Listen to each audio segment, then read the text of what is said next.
speaking of the speakers, I'm really happy to announce who will be in our expert talks panel and in the Q&A panel as well. So first up, and maybe once I introduce you, you can wave to the audience. So first up, I have Kayli Smith, who is the co-founder and CEO of Friendlier. We also have Joella Hogan, who is the founder of Yukon Soaps, Monique Chan, who is the founder and operator of Bruized, and we have Whilna Stewart-Franklin, who is the Regional Community Relations Director at UPS Canada. Amazing. So we're so glad to have you all on board. We're really excited for the Q&A. But before we do that, I'll just pass it over first to Kayli. We'll do some quick expert talks from each of our speakers. So Kayli, you're up first.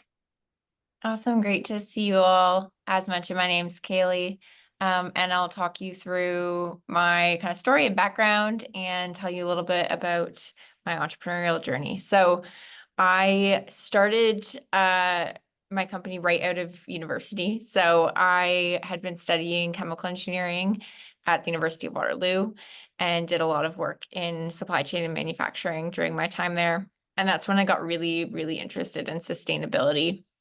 I realized I saw a lot of things in industry that I didn't necessarily want to be a part of, in my full-time career. But I wasn't quite sure what I could do about it.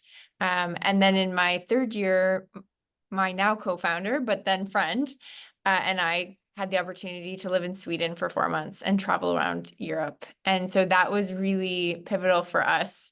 We got to learn about circular economy, different sustainability practices, and see things and systems at scale.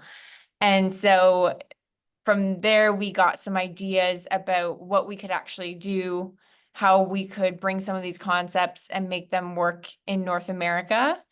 And that was really the foundation for us to start Friendlier. And so what we set out to do is build a circular packaging system to eliminate single-use packaging. And so we originally planned to target event venues. So we had 1 term left of school. So we did all the, pitches that we could try to get free money as students.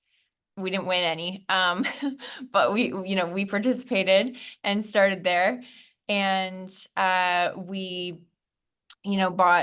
put our last kind of $5,000 we had together towards initial product to get the business started. I mentioned we were initially targeting event venues. We had some pilots lined up for summer, and then we graduated in April 2020. So it was right at the beginning of the COVID pandemic, of course.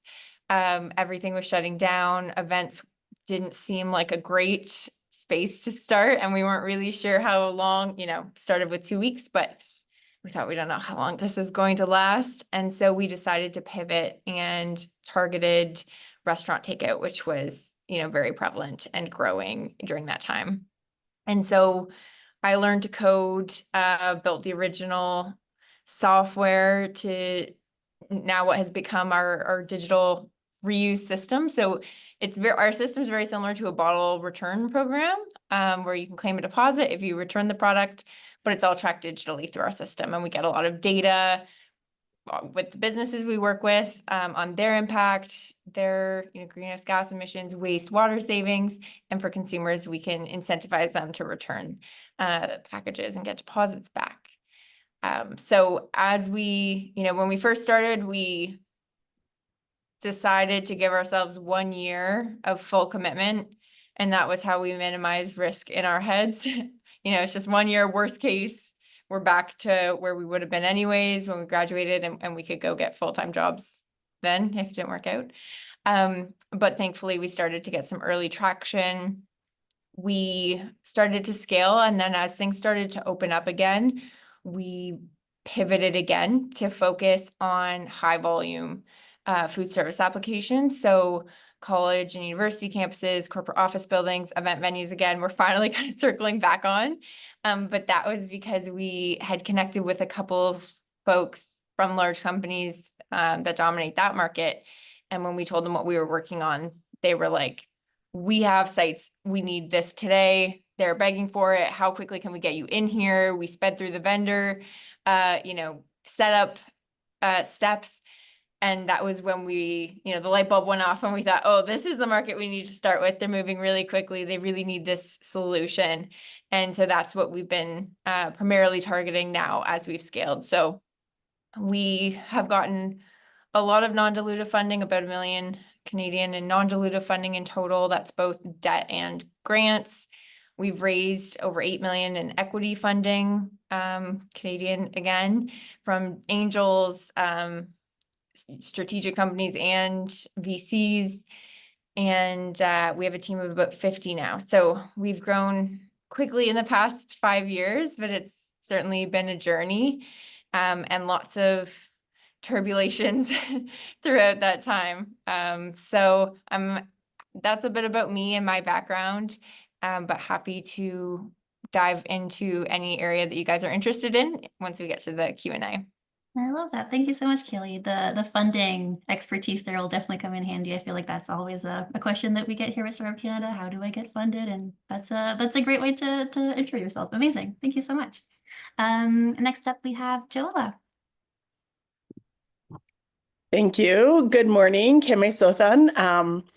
Iji, Joella Uji, Meo Keiji, Ine, Donna Hogan, Ite, Doug Hogan, Itsua Elarir, Itzincho, Big Maisie, and Ellen Profit. So I'm Joella, founder of the Yukon Soaps Company, and I am up here in Mayo, Yukon. And I create handcrafted soap and natural wellness products. I am going to start with a short little video, but first I want to see a raise of hands of who has been to the Yukon. Has anybody been? Other than Jolene, of course. I have not, I wish. Okay, I'm not seeing any hands. Is it just my delayed thing or has nobody been? Oh my gosh, you should all come. I've been a few times, Joella. Okay, all right. So the video we're going to show, I think Isabella Miriam is going to show, it's on YouTube, and it's just a quick Export Development Canada video. But it gives an idea of the landscape. Perfect. I'm just queuing up the correct screen. Here we go. My ancestors have been living in this area for generations. Surrounded by mountains, deep in the boreal forest. I'm Joella Hogan, founder and CEO of the Yukon Soaps Company. And I'm from Mayo, the heart of the Yukon Territory. I am a member of the First Nation of Natchinagdan. We are Northern Shoshone-speaking people. I create natural wellness products that are inspired by the land, that honor Indigenous knowledge and teachings, and that support my community. I use plants from the land and infuse those into the products that we create. Through the Trade Accelerator Program and Export Development Canada's knowledge services, I was able to learn so much more about marketing outside of Canada. I've been able to be connected with tools, resources, webinars, and educational opportunities, all by people who want to see my business succeed and grow beyond Canada. It became more than soap. It became about the stories of this land and of this people, and I was able to use soap to help share those stories.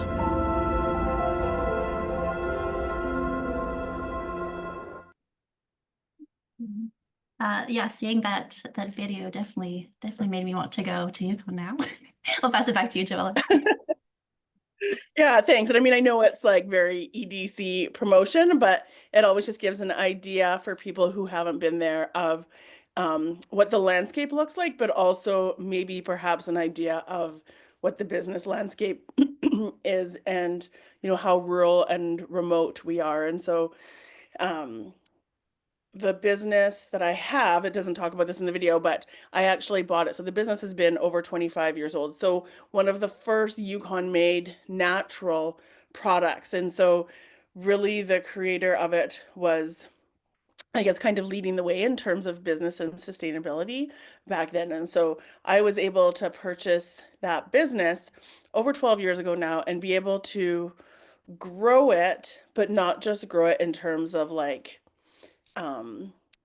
volume and that kind of thing, which we certainly have, but I think grow it in terms of impact and sustainability impact as well. And what I really tried to do, and this is when I saw the business grow, I guess, is when I honored like the cultural values that I was trying to learn that were passed down. And so when I embraced those values of sustainability and cultural teachings into the products, but then also share that. And so to me, it was more than like putting things on, well, I changed packaging right away. I guess I should say that that was one of the first things I did is try to use more sustainable packaging, but also using our platform to share how we're harvesting the plants that go into them, how we're choosing the ingredients that go into them, because of course the soaps are vegetable based, but we don't grow coconut oil or olive oil up here, so it's really about the plants. And so how did I make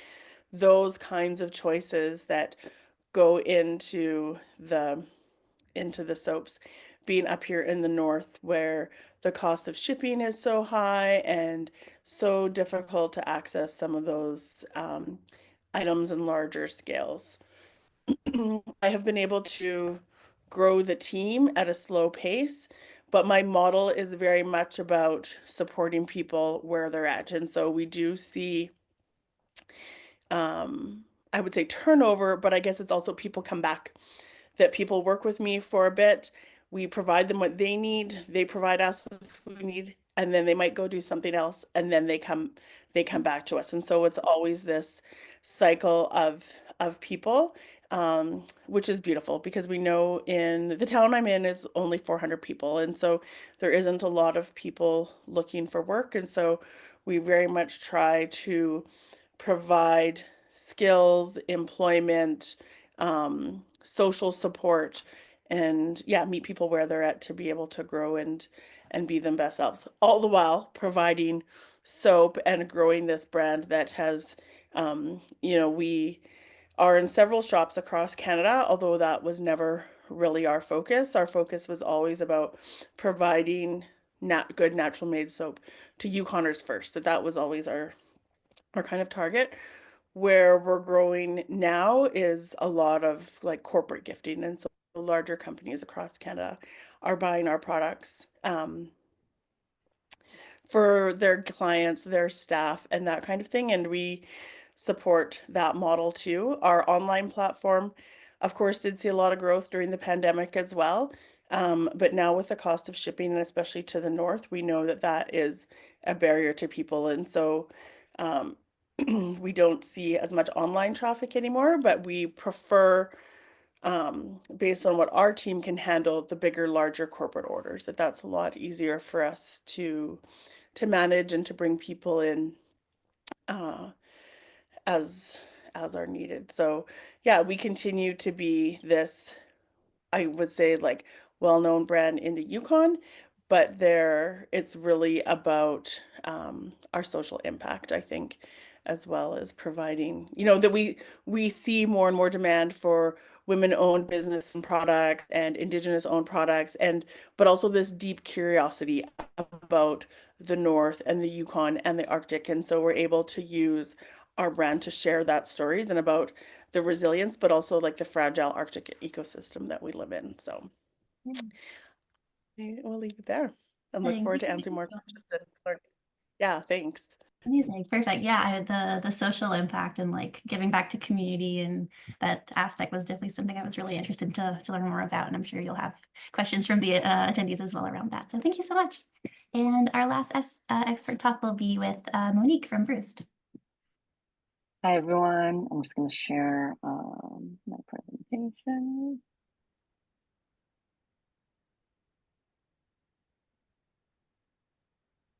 Cool.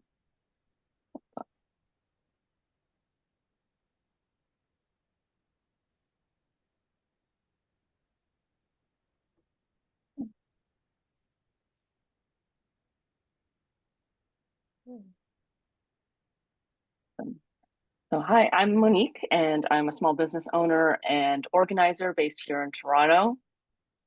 really grateful to be here and excited to hear more from my fellow women entrepreneurs, and also to connect more with all of you, and to share my experience working within sustainability as well.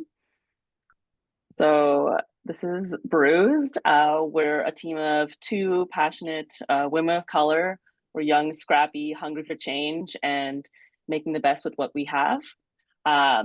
Justice has been my best friend since grade 4. So we were paired to do a school project to create a 3D model of a diorama of the solar system. And from that project, we realized we worked really well together. So fast forward a couple years, a few more school projects later, we're now still working together as co-founders of Bruized, an upcycled snack company based in Toronto. My journey started in the University of Guelph, where I studied food waste, while also simultaneously seeing the problem firsthand while working part-time in kitchens. So I learned that 58% of all food produced in Canada never gets eaten, and I knew that there had to be a better way. So each year, around 35.5 million tons of food is lost or wasted in Canada due to a lack of infrastructure, limited awareness, and undue stigma against natural aesthetic variations. And when we waste this food, we waste all the natural resources that go into its production. So land, fresh water, labor, and energy. And considering the rising food prices, climate crisis, the climate change's impact on crop yields, and nearly 60 million tons of CO2 emissions generated annually by food waste alone, this is an issue we can't afford to ignore. Finding new potential in commonly wasted ingredients is what drives our passion for innovation in the Bruised Kitchen. So our motto is embracing imperfect. We believe that by embracing the variety of what nature provides, we can appreciate the abundance this world has to offer. And so far, we've rescued over 5,800 pounds of food from going to waste, and we're just getting started. So here are some of our ingredients that we feature. We use organic juicer's pulp from local juiceries, surplus ripe bananas from retailers and distributors, local fruits that are that vary in size, are too big, too small, and don't meet market or grocery standards. And we feature these ingredients as star players in our plant-based snacks. And in doing so, we are finding a renewed purpose in the food we rescue. We challenge the stigma surrounding these ingredients and also inspire others to see value in embracing imperfect. By creating demand for imperfect food, we're also contributing to a movement of building a circular economy and a more resilient food system. So Bruised is committed to uplifting our community by working with a lot of local farmers, small businesses, nonprofits, and our audience to help support them in reducing their food waste footprint. By us localizing suppliers, this has allowed us to have direct conversations with producers to better understand the gaps in their existing models and where we can fit in to mitigate unnecessary waste with a circular approach. Since we began in 2019, we've gained a lot of support from many organizations through grant and mentorship programs. And through this, we've also gained a strong network of small business owners on a similar path. We've also gained the attention of local media, which has helped bring awareness to our fight against food waste by amplifying our message. And I'm looking forward to continuing the conversation, connecting more in our sessions today, and answering all things sustainability and food. Amazing. Thank you so much, Monique. That was great. I think I saw on your website that Village Juicery stocks your products, and I used to live in Toronto. Loved Village Juicery nice. so much. But yeah, thank you so much. That was great. And all three of these expert talks were so inspiring to me. And I really look forward to today's discussion. So we will be opening up for the audience. If you have questions as well, you can definitely ask them in the chat, in the Q&A function, or you can also raise your hand if you'd like to ask it directly to our speakers. But without further ado, I'll pass it over now to Isabel Nolan, who is the Director of Programs at Startup Canada, and she'll be moderating today's session. Over to you, Isabel. Thank you, Miriam. Hi, everyone. I'm seeing some familiar faces in the room, which is great, and some new ones. So it's wonderful to see you / meet you. As Miriam mentioned, I'm Isabel Nolan, Director of Programs at Startup Canada. And I thoroughly enjoy getting to hear from all of our attendees, and having everyone's cameras on as well is great, because we really want this to be a conversation between everyone. We want this to be informal, and create a space for folks to come and ask any questions that maybe they're a part of their business that they're struggling with, that they're looking to get advice from. So first off, we have Whilna from UPS. UPS have been an incredibly generous and loyal partner of ours for many years, and want to hear a little bit more from Whilna, and talking about that founding story of UPS and their passion for supporting small businesses, and how you've woven the sustainability efforts into everything that you do. Over to you, Whilna. Thanks, Isabel. And I know probably when you guys introduced me and said that I did community relations, a couple eyebrows probably quirked, wondering what does that have to do with the price of milk, right? Why is this person here? But I work for UPS and for the UPS Foundation. And like Isabel said, we've had this longstanding partnership with Startup Canada. And I think when people think of UPS, they tend to just think of this global entity, this big old monolith of brown package cars and people in brown uniforms delivering packages. But people don't realize that UPS started as a small business. It was Jim Casey, our founder, and his brother, and it eventually grew over a few years to include a friend and another partner into this huge business. He always used to talk about himself as being like this 18-year-old boy with $100 and a dream. And that's how many of you all are starting as well. Some of you might want to have these global enterprises. Some of you might want to stay small. It doesn't matter. Whatever your dream is, I know that myself, as a community relations director, the work that we do with the foundation, as well as the work that we do with UPS, is to help support that. So like some of the things that we're doing as a company is that we are taking care of ensuring that we're using reusable packaging. A time where we really started amplifying that was during COVID. We wanted to make sure that we weren't just dropping off the packaging that we use for vaccines and not getting it back. That's temperature control. There's a lot of technology in those packages. So being able to reuse them saves cost, time, money. Cutting carbon emissions. We've changed over a lot of our fleet from gas guzzling diesel vehicles into using renewable and energy efficient means. We do a lot of work with creating, again, technology to monitor our environmental impact. But at the foundation, part of what we're doing also is helping to fund the initiatives that we are using as a company and as an employee group. So we help to fund research into sustainable aviation fuel. A lot of people don't know, but UPS is the largest aviator globally. Like, we have planes flying all over the place at any time, really. So of course we want to be leaders in finding sustainable aviation in order to be, and once we find that answer, we're not going to hoard it. We're going to make sure that we share it.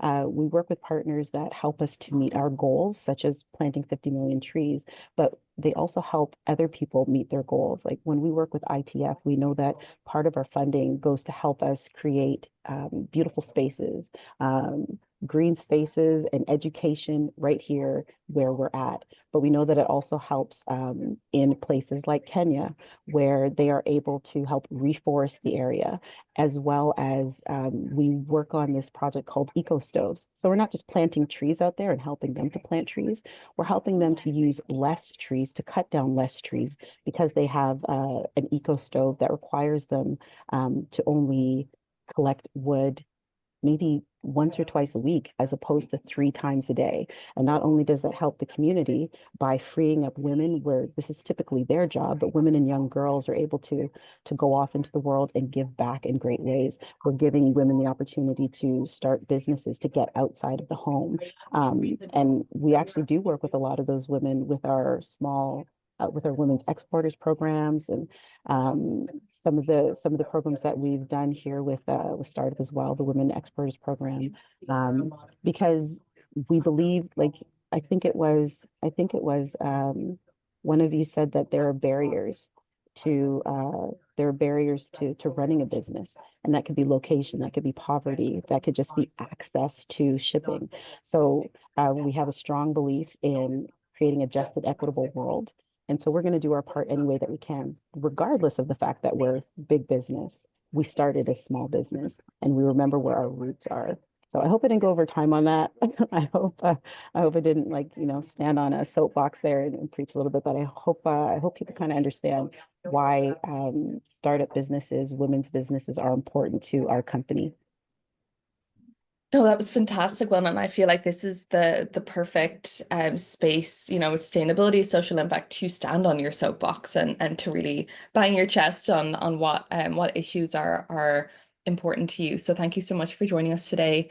If there's any useful links that you're able to share in the chat for our attendees, especially anyone that is product based, that would be absolutely wonderful. So we have drafted some questions for our speakers, and I'll maybe start off with one of the ones that we have drafted. But as Miriam mentioned, we really want to hear from you, the attendees.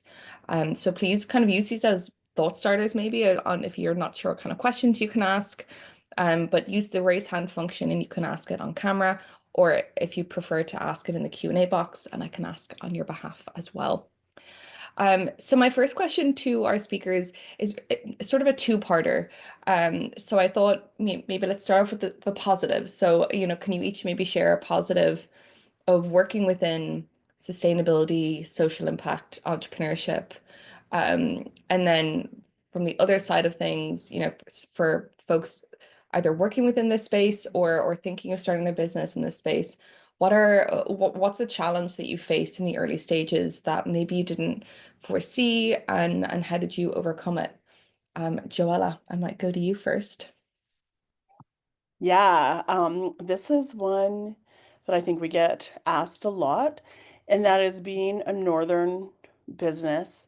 For me, it was learning to balance the priorities and values of Southern Canada versus the Northern Canada, that we don't have the same access to, say, recycling and like those things that I think when we're in the city that we take for granted. But I will also say, I think what Northern consumers prioritize in terms of sustainability is a little bit different. And so if I'm doing some kind of market or trade show in Southern Canada, I'm getting asked, is it organic? Is it vegan? Is it palm oil free?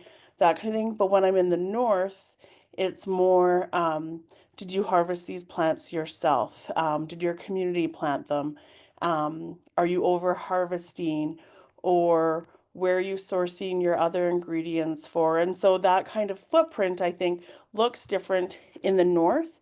And yeah, what matters to northerners is a little bit different. And so I had to continually balance in my head who I was making my products for and whose values mattered when looking at the north, but also as a growing Canadian brand, and making sure that I would meet the values of everybody when they're trying to purchase their products. And so a little bit tricky, and in the end I kind of went with my heart, is that I continue to advocate for the north and making those decisions that align. But share the key part there was sharing those stories about why we made those decisions, and then that would be appreciated by why consumers more generally. Excellent, thank you. And I love that you're really kind of sticking to your morals and not really compromising on that, and sticking true to what is right and works for your business, and just trying to emulate that as you're moving around Canada. Monique, how about yourself? A positive and then a challenge. Yeah. I mean, I think a main general positive for us has just been physically seeing the difference that we're making. So being a two-person business, like I'm usually the one that takes over the operations and does all the collections of ingredients and does all the manufacturing literally from start to finish. So being able to take something like juice pulp that would have just been tossed and it was made fresh, and creating purpose for it and helping to reinvent it into something new is really fulfilling to see, especially during the tougher days where you're like going through an existential crisis of like, why am I doing this? Like literally 10 p.m. like going through juice pulp. But yeah, I think just the tangible seeing the food that we're actually helping reduce from divert from landfills is really fulfilling. It also is in part really nice when we do events to see that educational efforts that we can educate people directly and to also get their feedback and like see the interest that people have in this. And it's kind of encouraging and motivating to know that we're heading in the right direction and people are interested in this. They just don't even know where to start or don't even know anything about food waste. So I think hearing people's response when they interact with us at markets and events is really motivating.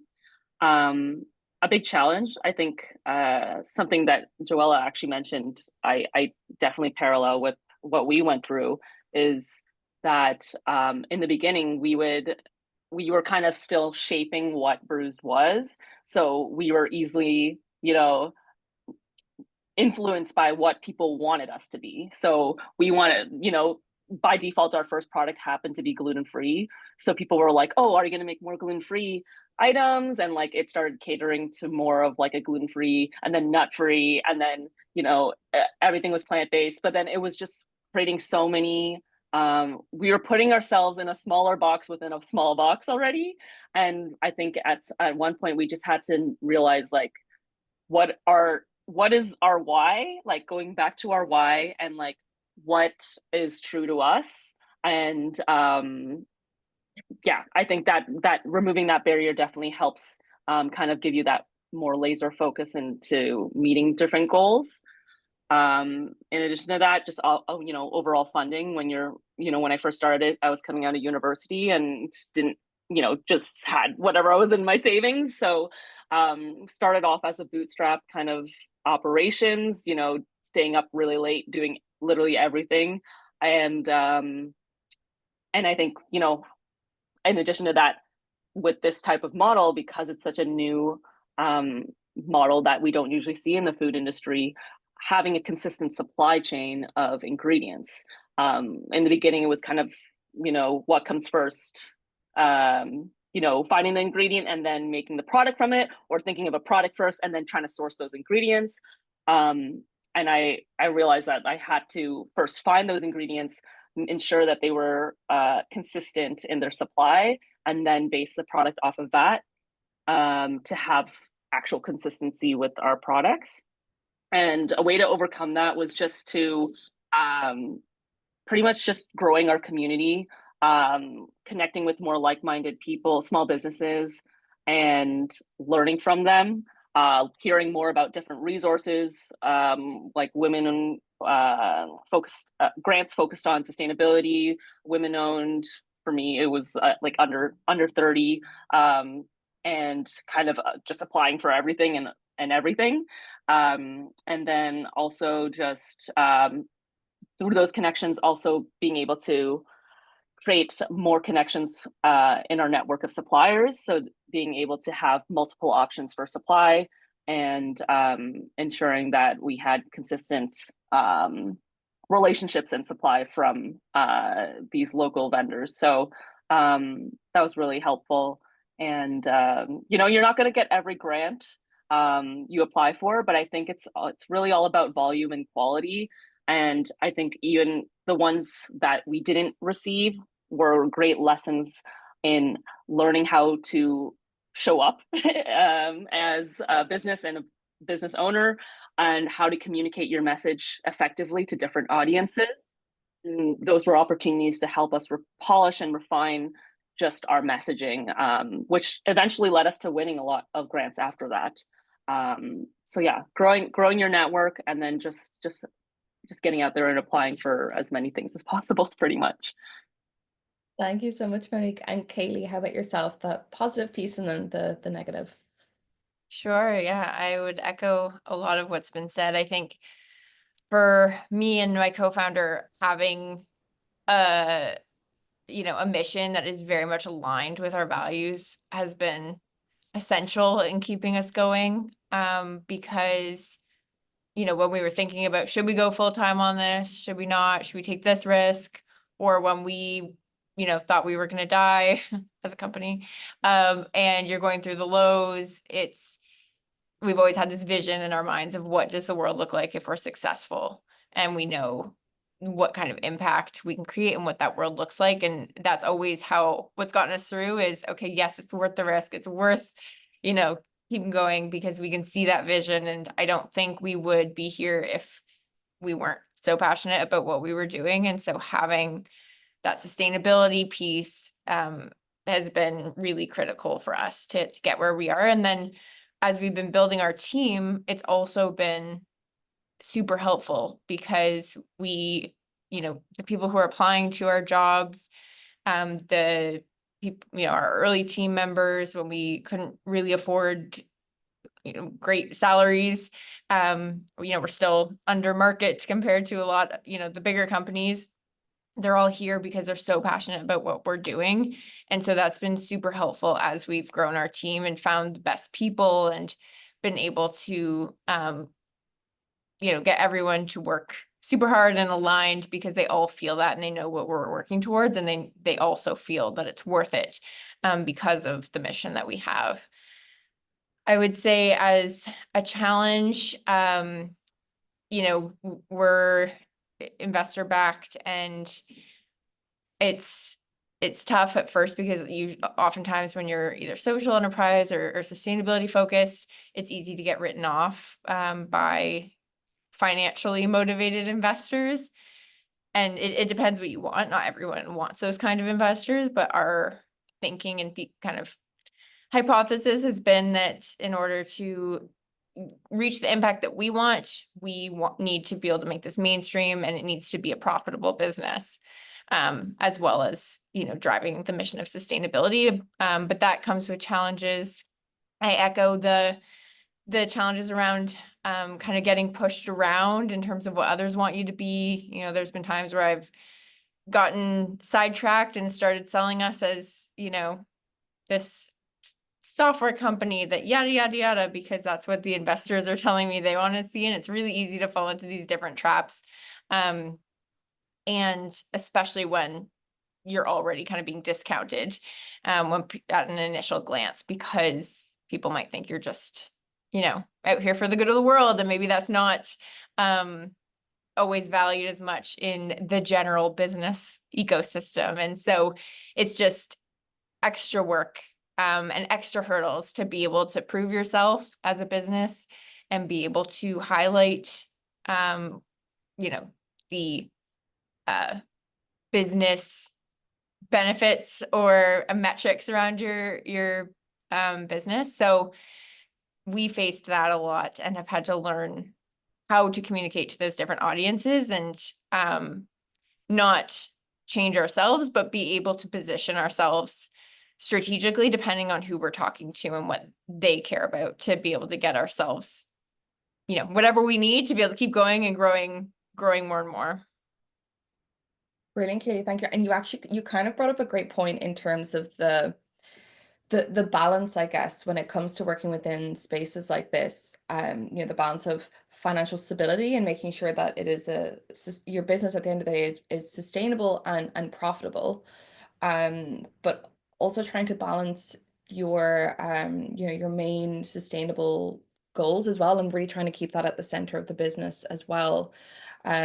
So do you have any tips on maintaining that balance and ensuring that it's not one taking over the other? Yeah, I think having your mission well defined and talking about it often and coming back to it is helpful to recenter yourself when you need to.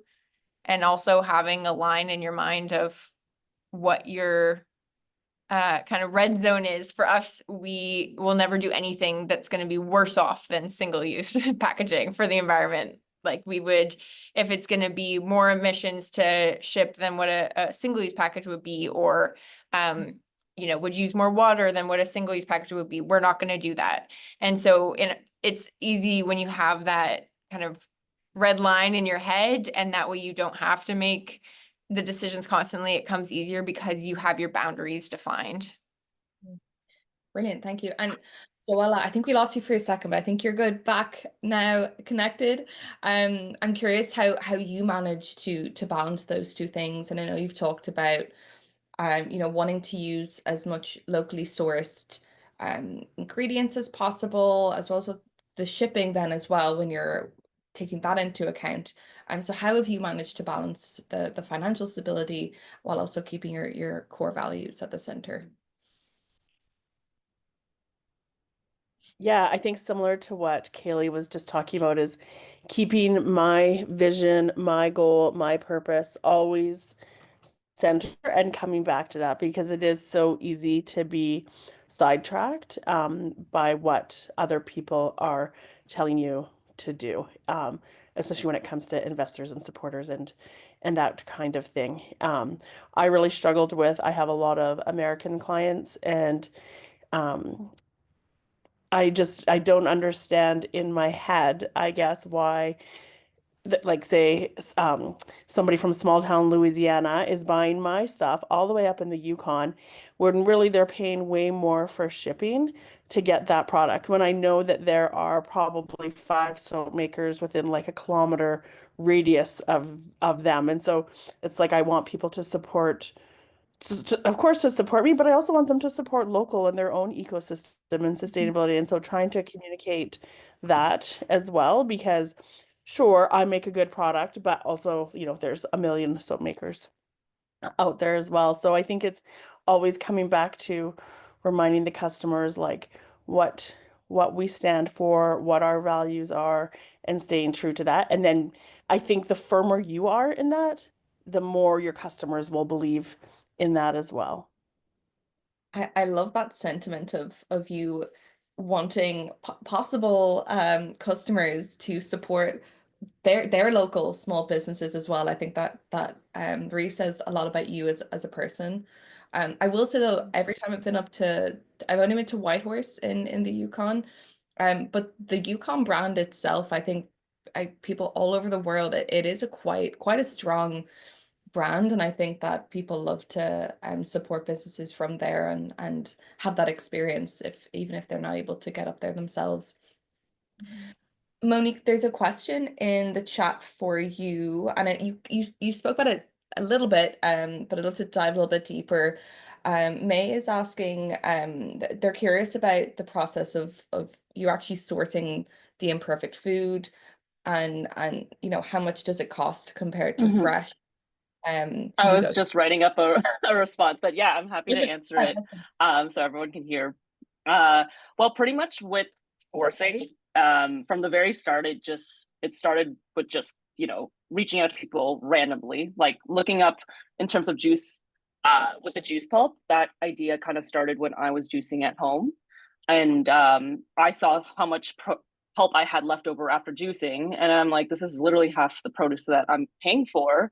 Imagine this on a larger scale with all the local juiceries that are popping up. So I would just make a list of juiceries, send them emails, go visit them in person to understand if this was the same issue they had. Most of them have the same issue. And that's kind of how I started.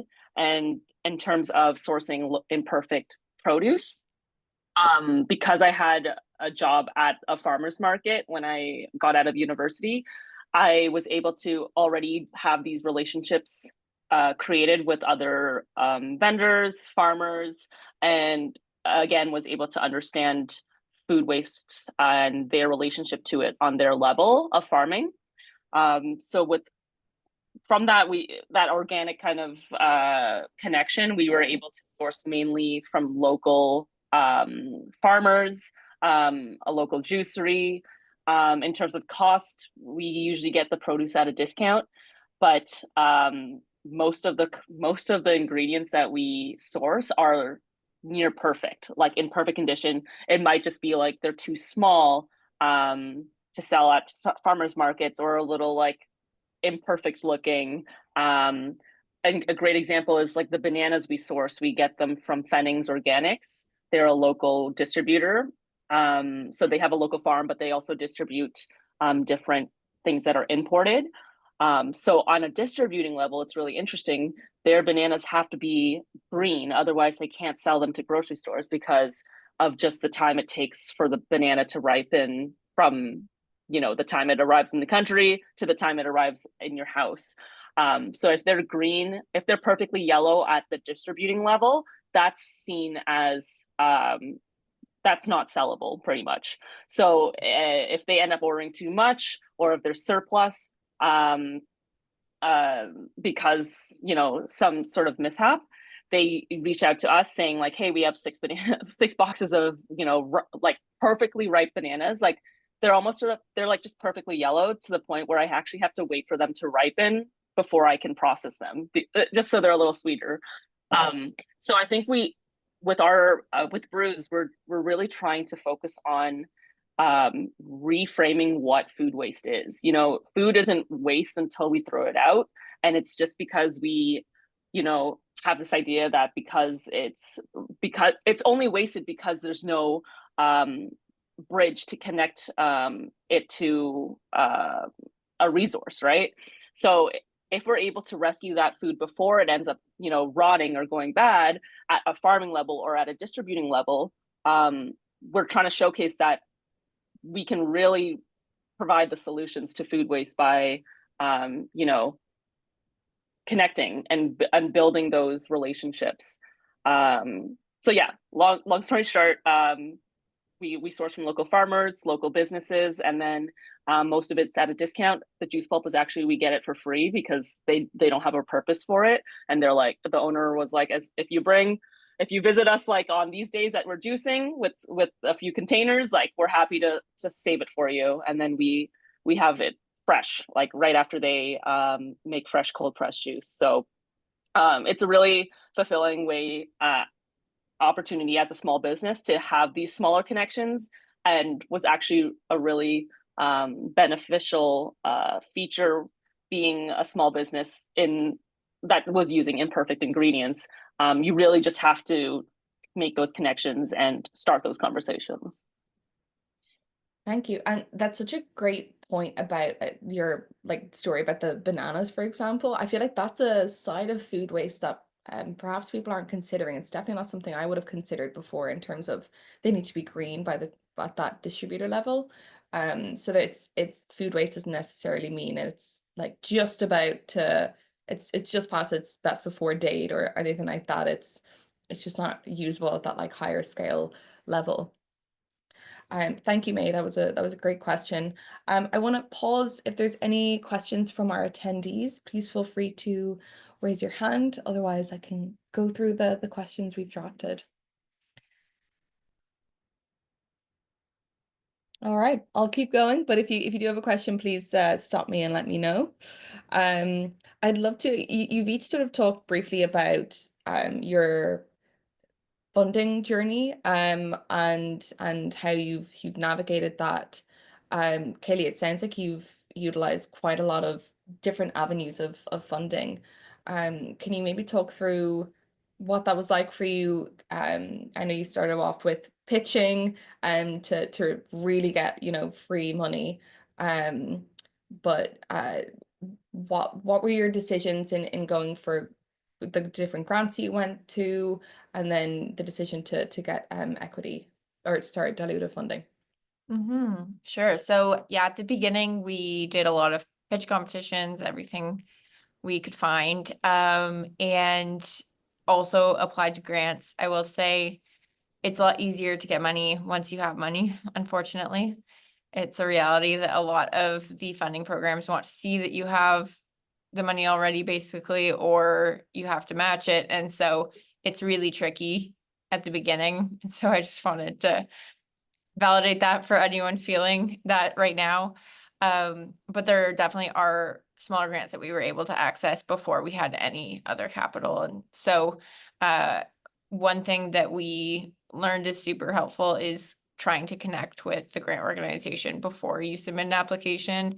Having a contact there is helpful. They can help you kind of frame your project or whatever you're submitting to fit into their mold, or if they think it's completely not, it's not a fit, then at least and you're not going to waste your time. But having that connection can often be really helpful in helping your application be successful as well. So I think it's always worth taking that extra time to just try to reach out to someone from those teams for grants that you're really wanting to get.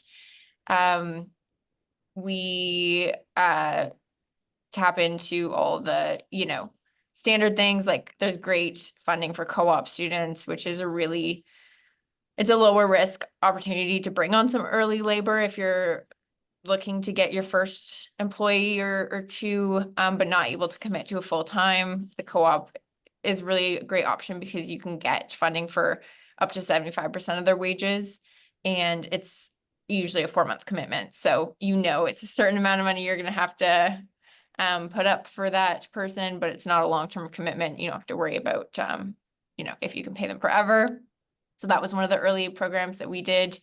I'm biased, of course, to the Waterloo co-op program, but there's lots of great ones out there. And then we've also tapped into some early kind of debt programs as well. So when we did our first, small kind of angel funding round, we also got a loan from Verge Capital at that time. So that was for social impact businesses. And we've done a couple of those kind of smaller loan. We got one for our first one was actually $10,000. It was the Harvest Impact loans. And so we were able to access some different debt programs as well that helped us, especially in the early days. And then we eventually did go to raise equity funding from angel investors to start. And so that was a lot of conversations. I didn't have a network when I started at all. So I just did a lot of cold outreach to people on LinkedIn. I would talk to one person and ask for a referral to 3 others, and eventually, made my way to someone who would write us a check. So it was it's a grueling process if you are going to go down that route for fundraising. It's a lot of no's and conversations, but it's certainly a numbers game. So it's you got to treat it like sales in that way and not take it personal. But that was our journey. We've tapped into a lot of the different programs. But now, especially, when I started, there wasn't ChatGPT, but now that there is, that can help as well with finding grants and writing the applications as well, especially if you're limited in resources. Brilliant. Thank you so much, Kayli. And we definitely have a great list of grant resources. I know that Miriam shared a webinar that we did, I think it was last month or the month before, around grants and finding grants and what the process is like. So if there is anyone interested in the room here today, we can absolutely share that with you in the chat. Joella, I'm curious to learn how you've started out funding your business and just how you've navigated that and maybe what resources you've used. Sure. I think, in the North, we're really lucky. There is a lot of funding and grants. Yukon government and the federal government are hugely supportive of community business, northern business, and indigenous owned business. And so I was able to get, I would say I waited several years though before I started applying because it was really just a side hustle. I was working still full time and just doing farmers markets. It wasn't until I started doing it more full time that I started to look at it. But I think, so yes, we have a very good ecosystem that supports it, but at one point I found myself seeing a grant and then changing what I was doing to meet the grant needs, right? Instead of looking at how they can support me, I was trying to be flexible. And I think it's important to be able to do that sometimes. But again, it goes back to what I said before about staying aligned to what your values and mission are and not going down this thing just to meet the funding that is out there. I guess the other thing that I should share that was pretty important is that once I wanted to get the business out of my house because I had all these women and girls coming and working in my basement, and I was like, okay, I need to move this out.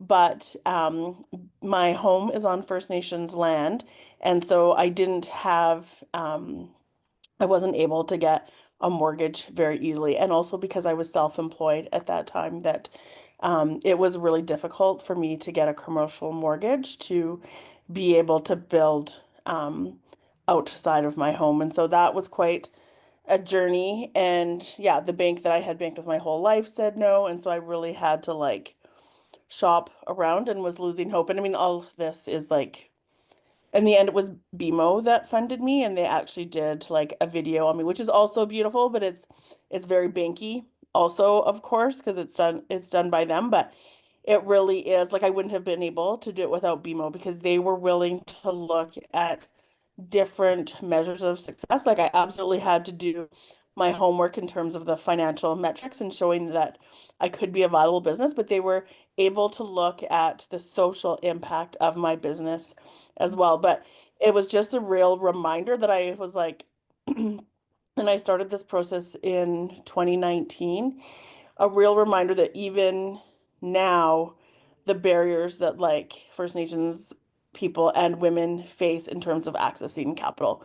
So difficult because we don't own the homes we live in, we don't have the land. And then on top of that, if you are self-employed, no matter how successful, the banks look at that in a different way.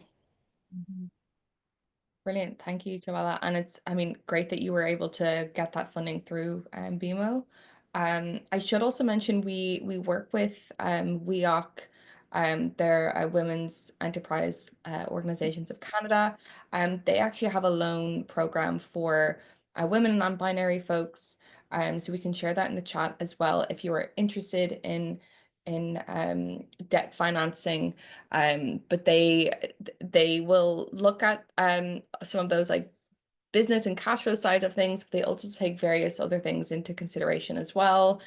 Even if you have a not so pleasant credit score, for example, they really they look at you holistically as a founder, as a business as well. So it is a fantastic program to apply to. Monique, how about yourself? What has your funding journey been like? Yeah, I was just shared in the chat some of the grants that we've won in the past. For us, it's mainly been mostly just grants, and in the early stages, just me bootstrapping everything with whatever money I had. And then we've been pretty lucky with grants just to be able to fit a lot of categories, I guess. So I have a list of all the grants that we've won in the past in the chat, if anyone wants to check them out. We also did get a small loan, an interest-free loan from Harvest C, I think. They were actually part of a collaborator with the COIL Activate Circular Accelerator program that we did. So after that program, they also provided interest-free loans to some of the participants. And so we've kind of just been surviving with grants. But of course, there's probably a lot of, I guess from my point of view, like the best, if you're looking to focus more on grants versus loans, kind of look at which categories you fit under and just, constantly search and make sure to save dates of applications, the deadlines for applications in your calendar, just so you don't miss any. If you miss them, just save them for the next year, because a lot of them do repeats, do the same program every year. So we just have like a list that we keep on our radar. We have like a whole folder of applications. And then when we had to reapply, for example, if it's a grant that we didn't receive, we look at our past application and compare it to ones that we have won and see like what are things that we are missing or lacking, and how can we focus more on delivering value to the people that are giving the grant. Like, what are they exactly looking for, and what did we not mention in the first application that we put in. So yeah, just being diligent with, make it a weekly practice to just look up grants that apply to whatever field you're in. And that it really helps to get these resources from going to events that are relevant to your field and meeting people and asking people that are doing similar projects, like, oh, like, do you have any funding? Pretty much like what we're doing here. And that is a really great way to learn about grants that might have not been on your radar. Brilliant. That's an excellent tip as well, Monique, with the referencing your previous applications and seeing how can you improve as well, rather than just sort of reusing it and doing the same. And it's always a great point to make if anyone here has not applied for a grant before, or kind of new to that process. Grants are very much project based. There are fundable things through grants, and then there are non-fundable things through grants. So unfortunately, there isn't a grant to help you just start your business. You very much have to be, this is the government is providing you money. You really have to show how are you impacting your community, how are you impacting the market, are you creating jobs, are you innovating in some way? So it's useful to kind of know that when you're starting to navigate the world of grants. We have maybe 5 minutes left before we go into our networking breakout rooms. And I'd love to maybe talk to our speakers around the marketing aspect of their business, because I feel like when you're working within sustainability, social impact, the storytelling part is even more important, I think, than other spaces. And you're sort of trying to change the customer's habits with, Kayli, for example, instead of, you're really trying to tell people like, hey, let's not use single-use plastic in these occasions, and you're really trying to change their perspective.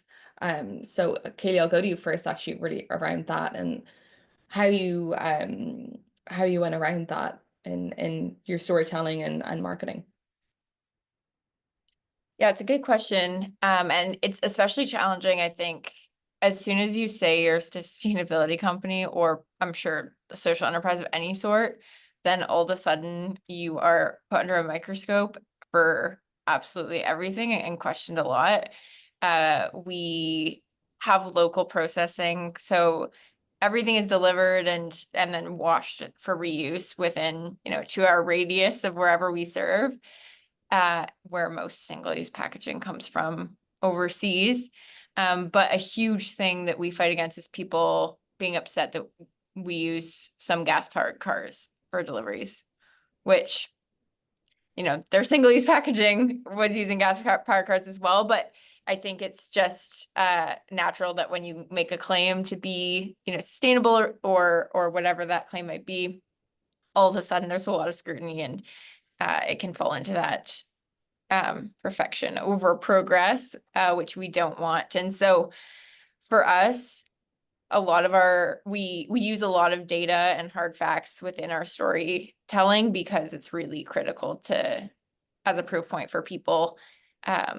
It's a lot easier to convince with a couple of hard stats rather than trying to talk your way around something, and kind of identifying where the question marks might be for people and addressing them kind of before they even ask. So integrating it into our story so that you can address them head on and not have that be something that you're trying to kind of defend against later, but rather positioning it kind of right at the front of your story and kind of getting ahead of it. But I think especially with all the greenwashing that's out there and misinformation, it's really hard for people to trust any brand. And so we've really just relied on stats and data to kind of get past that. But the story piece has been really huge for us. Jackie and I, my co-founder, are two young women, and we found people really get excited about our story. They, we have clients who, once they hear a story or people we're trying to sell to, it completely flips the conversation, and all of a sudden they're super excited and want to help us.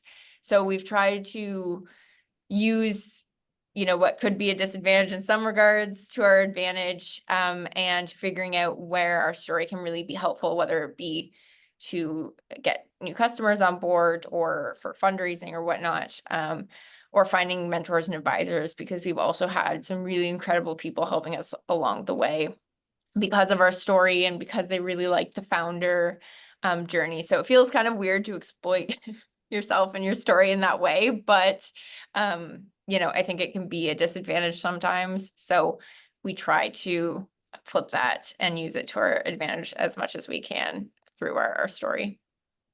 Oh, that's brilliant. And I think that's such a great point in using hard facts and data when you're working within this space as well. Like you really can't dispute that when you're going about it. Joella, how about you in regards to, forming your marketing plans maybe around your story or your culture? How have you seen that impact your business positively?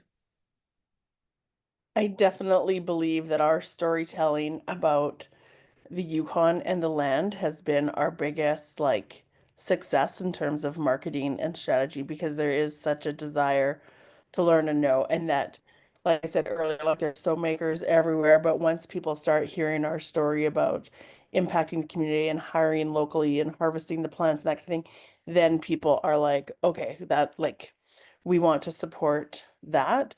Um, and I guess that's the part where we're sharing about sustainability, but in the broader context about reconnecting people back to the land and reconnecting people back to our language that was lost, and how we're trying to connect people to ways to relearn our culture. And so, our joke tagline is it's not really about the soap, it's about so much more, and that reconnection and inviting our customers to join and to learn along with us, and that kind of empowerment bit. But it's funny, we do get questions because we'll say, oh, we harvest things, but one of our soaps, we put cinnamon in it to make a natural brown color, and people they'll pick up a bar and be like, oh, do you pick do you pick the cinnamon that goes in here too? And it's like, no, please don't pick. Let's focus on all of the other beautiful things that we're doing and not just on those things. And at the end of the day, I just have to remind myself, those people maybe really aren't our customers too. If they can't focus on all of the good that we're doing and they're going to get nitty-gritty, then those aren't our customers. And yeah, we just continue to tell the story. I try to shift it away from me a lot and shift it on other people that are in my team and on the community as well. And so that it's, our team story and our community story, that our community has been through a lot in terms of ecosystem and land and devastation from mining and that kind of thing. And so to be able to tell the story about a sustainable business coming here is just about shifting the narrative and the stories that come from here. I love that, and great point about, not everyone's going to be your customer, and that's okay. And not trying to, bend over to everyone, I think is great. And I also think this is the same for a lot of businesses, but as a consumer of a lot of these products, it's nice to know that there's so much care and attention and detail behind these businesses, and that it's not this massive conglomerate, that it's this tight-knit community behind these businesses. And I think that resonates a lot with people. Monique, I'll finish with you before we go into our breakout rooms. How have you navigated the marketing side of things, and your point about food waste and the what that means on a larger scale. How have you navigated that? Yeah, I think because we started the business doing a lot of in-person events at farmers markets, pop-ups, it was a great way to use the product as the vessel for conversation. So I think in the beginning, we definitely were struggling about how to communicate our message, because when we first started, we were really passionate about reducing food waste and would just like start the conversation like that. But I think when people hear the word waste, it's like such a jarring term. And especially if they don't really fully understand it, they just don't even want to, they just end the conversation, or they already make their own assumptions about it. So I think when we were reassessing how to approach people, it was really important to understand like who we were talking to. Like a lot of people at farmers markets truly just care about, taste, price, and sometimes ingredients, like quality of ingredients. So when we started to understand the needs of people, we would shift our focus of communication based on that. So a lot of times we would give a lot of free samples out, because being a food company, people love free samples. They rarely say no to a sample. And that while they're eating the sample, that was a really great gateway to start talking about what we do. And most people had positive experiences with the product as well. So while we're telling them about the product, they're enjoying it, having a good experience. And then the cherry on top is like, oh, by the way, did you know that you're also helping reduce food waste, because we source all of this from your local farmers, like are literally the vendor that's a few steps away, So I think starting those conversations was really critical in how the trajectory of them, and then just understanding your audience, and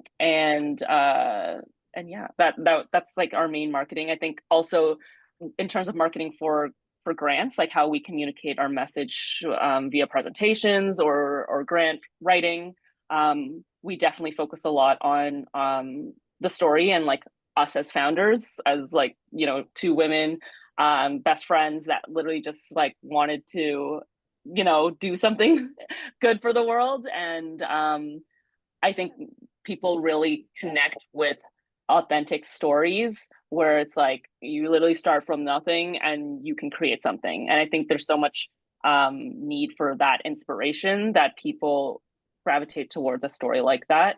And it's authentically true. Like, just obviously don't make up a story and say that you did something that you didn't. But I think just leaning into our authentic story and like the reality of how we started is what a lot of people actually connect with most. Love that. Thank you so much. That's all we have time for the panel discussion. I want to make sure that we have plenty of time to do our networking breakout room.